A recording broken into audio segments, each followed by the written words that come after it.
Hey, what's up, everybody? Steve Schwartz here from LSAT Unplugged, joining you today to help you figure out your 10-week LSAT study plan.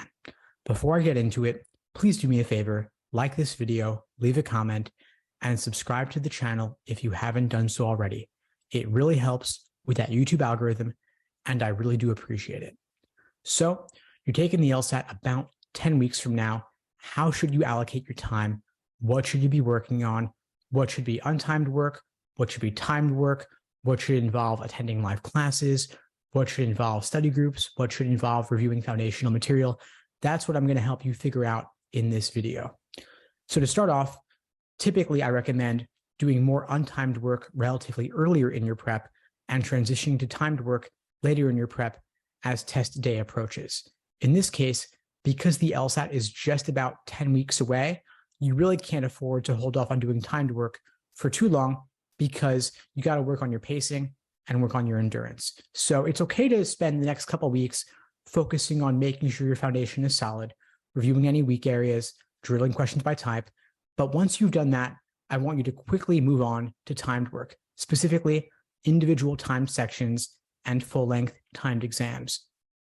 Maybe you spend the next 2 weeks or so working on foundation, then you transition to timed sections for another 3 weeks, then another 5 weeks focused on timed practice tests, realistically simulating test day conditions. If you're going to attend any live classes during these initial 2 weeks working on foundation, I would say focus specifically on live classes related to the areas that you're having the most difficulty with. If you're struggling with logical reasoning, go to those classes. If you're focusing on reading comp, go to those classes. In my LSAT courses, we cover all sections of the exam every single week. So one night might be on reading comp, another night on logic games, another night on logical reasoning. And of course, they're all recorded. If you ever miss any, you can catch up on them later inside the course. But once you're past that foundational phase and you're working on timed sections and full-length exams, those later phases should include a mix of all different sections consistently. So in that case, attend live classes and study groups on all different sections as you are able to, based on what seems most relevant to you.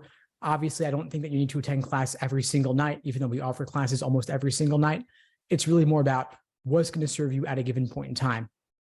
If you just did a time practice test yesterday, of course, don't do another one today.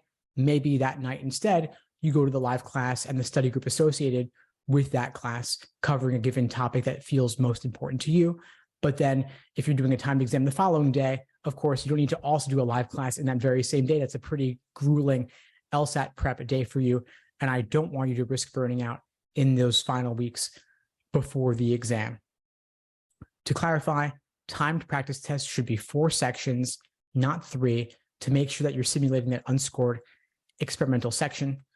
The practice tests on Law Hub typically include 4 sections with 2 logical reasoning sections because the LSAT used to contain 2 scored logical reasoning sections.